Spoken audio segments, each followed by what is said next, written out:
বন্ধুরা, গৌতম বুদ্ধের এই গল্পটি আপনার জীবনে অনেক বড় পরিবর্তন নিয়ে আসতে পারে। গৌতম বুদ্ধ নিজের জ্ঞানকে লোকের কাছে পৌঁছে দেওয়ার জন্য প্রত্যেকটি গ্রামে শহরে ঘুরে বেড়াতেন।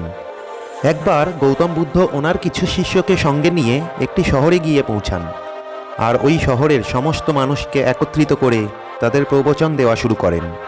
কিছু সময় পর গৌতম বুদ্ধের কাছে ওই শহরেরই একটি লোক আসেন, আর ওই লোকটি গৌতম বুদ্ধকে বলেন, আমি আপনাকে একটি প্রশ্ন জিজ্ঞেস করতে চাই।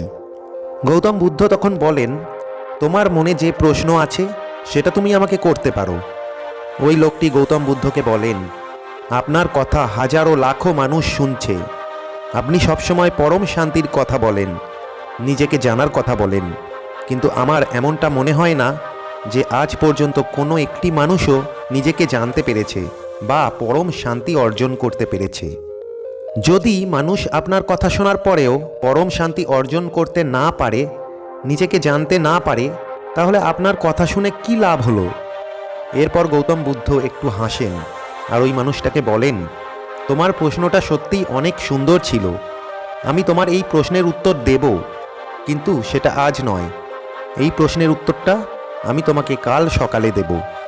কাল সকালে তুমি আমার কাছে আসবে, কিন্তু মনে রেখো, আমার কাছে আসার আগে তোমাকে একটা কাজ করতে হবে। আর সেটা হলো, আমার কাছে আসার আগে সমস্ত শহর ঘুরে প্রত্যেকটি মানুষকে একটি কথা জিজ্ঞেস করে আসবে যে কতগুলো মানুষ পরম শান্তি অর্জন করতে চায় এবং নিজেকে জানতে চায়। কেবল প্রত্যেকটি মানুষের ইচ্ছাটা জেনে এসো। এরপরে ওই লোকটি ফিরে আসে আর পরের দিন সকালে উঠে প্রত্যেকটা লোকের বাড়িতে যায় আর সবাইকে জিজ্ঞেস করে যে তোমার জীবনের লক্ষ্য কী। কেউ বলে আমার কাছে সম্পদ নেই, আমার সম্পদের প্রয়োজন। কেউ বলে আমার কাছে অর্থ নেই, আমার অর্থের প্রয়োজন। কেউ বলে আমার সন্তান নেই, আমার সন্তানের প্রয়োজন। আবার কেউ বা বলে আমার স্বাস্থ্য চাই, আবার কেউ বলে আমার সুন্দর বউ চাই, আর কেউ বলে আমি সমাজে সম্মান পেতে চাই। কিন্তু কোনো মানুষই এই পরম শান্তি অর্জন করতে চায়নি। ওই লোকটি শহরের সমস্ত মানুষের কথা শোনার পরে গৌতম বুদ্ধের কাছে গিয়ে পৌঁছায়। এরপরে গৌতম বুদ্ধ ওই লোকটিকে বলেন, তুমি কি সমস্ত মানুষকে জিজ্ঞেস করেছিলে যে তারা কি চায়? ওই লোকটি গৌতম বুদ্ধকে বলেন, হ্যাঁ, আমি সবাইকে জিজ্ঞেস করেছিলাম, কিন্তু পরম শান্তি অর্জন করতে কেউ চায় না, আর কেউ নিজেকে জানতেও চায় না। এরপরে গৌতম বুদ্ধ বলেন, যখন কোনো মানুষ নিজেকে জানতে চায় না, পরম শান্তি অর্জন করতে চায় না, তাহলে আমি যতই চাই না কেন তাদেরকে সেটা আমি কিভাবে দিতে পারবো? এরপরে ওই লোকটি গৌতম বুদ্ধকে বলেন, মানুষ অনেক বড় ভুল করছে। গৌতম বুদ্ধ তখন বলেন যে না, কোনো মানুষই ভুল করছে না। এই মানুষগুলোর যেটা সঠিক বলে মনে হয়েছে তারা সেটাই চাইছে, আর সেটা পাওয়ার জন্য তারা চেষ্টাও করছে।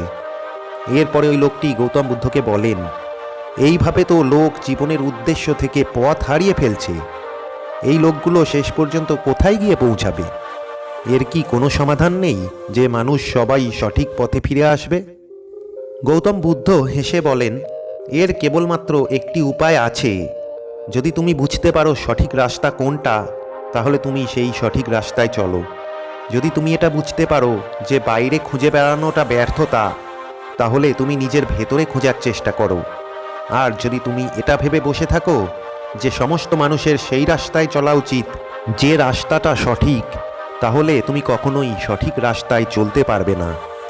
তাই তুমি অন্য মানুষের অপেক্ষা করা ছেড়ে দাও, তুমি নিজে সঠিক রাস্তায় চলা শুরু করো।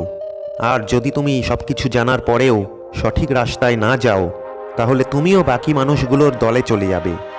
আর তখন পুনরায় কেউ না কেউ এসে আমাকে এই প্রশ্নটা আবার জিজ্ঞেস করবে যে সবাই আপনার কথা তো শোনে, কিন্তু তাদের ভেতরেই কোনো পরিবর্তন কেন আসে না? তাই এটা গুরুত্বপূর্ণ নয় যে মানুষ সঠিক রাস্তায় চলছে কি না। গুরুত্বপূর্ণ হলো এটা জেনে যাওয়া যে সঠিক রাস্তা কোনটা এবং ভুল রাস্তা কোনটা। আর এখন তুমি সঠিক রাস্তায় চলছো নাকি ভুল রাস্তাতেই দাঁড়িয়ে আছো? যত মানুষ এখন আমার কথা শুনছে, এদের মধ্যে বেশিরভাগ মানুষের মনে একটা কথাই চলছে যে জীবনে এখন পরিবর্তন আসা দরকার।